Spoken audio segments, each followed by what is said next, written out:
Je vous le disais en titre, ce lundi 10 octobre est la journée mondiale de la santé mentale. Un sujet qui nous concerne tous. C'est ce que nous allons voir dans un instant avec notre invité. Tout au long de la semaine, des débats, des conférences et des journées portes ouvertes au public sont organisées au Fénois. Qu'est-ce que la santé mentale? Comment se préserver? C'est le thème de la rubrique Tourama de ce soir.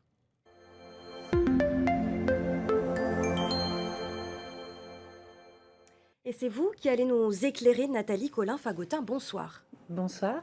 Merci d'être présente ce soir sur le plateau de TNTV. Vous êtes psychologue. Vous interviendrez également notamment sur l'épuisement, le burn-out lors de cette semaine d'information sur la santé mentale. C'était important d'ouvrir le débat, de réunir les professionnels pour une semaine consacrée justement à la santé mentale en Polynésie. Alors la semaine va réunir, oui, des professionnels, mais un certain nombre d'actions vont être ouvertes également au grand public, puisque la santé mentale, évidemment, concerne, comme vous l'avez dit, tout à chacun. Ça va faire vraiment avancer les choses, le fait de réunir tous les acteurs ensemble. Alors bien sûr, on bénéficie à pouvoir échanger avec différents professionnels de divers horizons, mais la recherche avance, les informations sont importantes à communiquer et des messages aussi à diffuser, hein, auprès des populations. Qu'est-ce qu'on entend par santé mentale? C'est un sujet très vaste. On a tendance toujours à se dire, c'est un petit peu les cas lourds. La santé mentale, c'est quoi finalement en fait? Alors effectivement, quand on dit santé mentale, on a tendance à penser aux troubles psychiques, à la souffrance psychique, alors que ça, on dirait que c'est la dimension négative finalement de la santé mentale. La santé Mhm. mentale recouvre aussi une dimension positive, hein, qui est notre état de bien-être et qui nous permet de nous adapter dans les situations de notre quotidien et de nos relations sociales, de nous adapter à notre environnement. La santé mentale, Nathalie Colin-Fagotin, qui peut être ébranlée, je pense notamment à la dépression qui peut toucher un très grand nombre de personnes. Bien sûr, la dépression ou dans ses formes les moins graves, des troubles dépressifs, hein, comme on peut connaître à un moment donné de sa vie. Personne n'est épargné, hein, Mhm. finalement, par les secousses et les chaos de la vie. Donc effectivement, dans certains cas, comme la dépression, ça peut atteindre des niveaux de gravité qui peuvent du coup être une réelle maladie qu'il est nécessaire de prendre en charge et que des professionnels vont pouvoir prendre en charge auprès du patient. Mais dans d'autres cas, eh bien, dans des formes moins graves, on a aussi des choses à faire finalement pour préserver sa santé mentale. Donc finalement, ce n'est pas parce qu'on ne se sent pas malade qu'on n'est pas concerné par ce sujet de la santé mentale.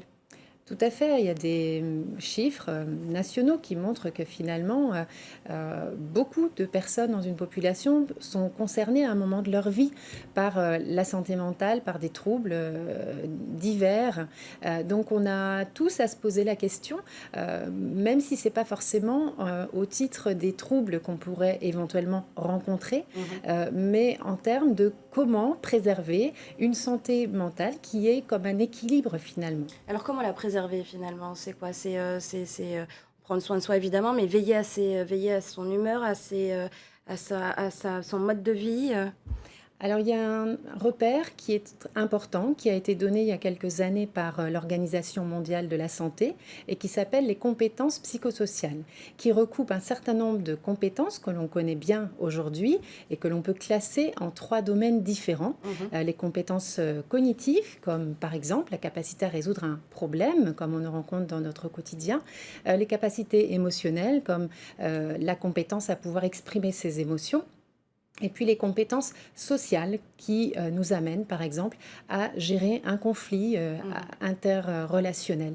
Ces compétences-là, finalement, peuvent s'acquérir, et ça, c'est la bonne nouvelle, hein. D'ailleurs, un plan national a récemment, très récemment même, été lancé, donné pour pouvoir mettre en place, notamment dans les écoles, tout un tas d'actions qui sont importantes à communiquer, Mhm. à mettre en place pour que la jeune génération, finalement, Sache apprenne. Voilà. apprenne à se préserver, à préserver sa santé mentale Oui, parce au qu'il est mieux. démontré que les compétences psychosociales participent à une bonne santé mentale et même bien d'autres bénéfices que l'on connaît aujourd'hui. Merci beaucoup Nathalie Colin-Fagotin d'avoir été notre invitée. Merci. Et c'est en cela que c'est important aussi pour le public de venir participer à cette semaine pour s'informer sur cette semaine consacrée à la santé mentale en Polynésie. Les journées sont ouvertes aussi au public. Merci encore Nathalie Colin-Fagotin d'avoir été notre invitée. J'ajoute que le programme, tout le programme de cette semaine est à retrouver sur notre site tntv.pf.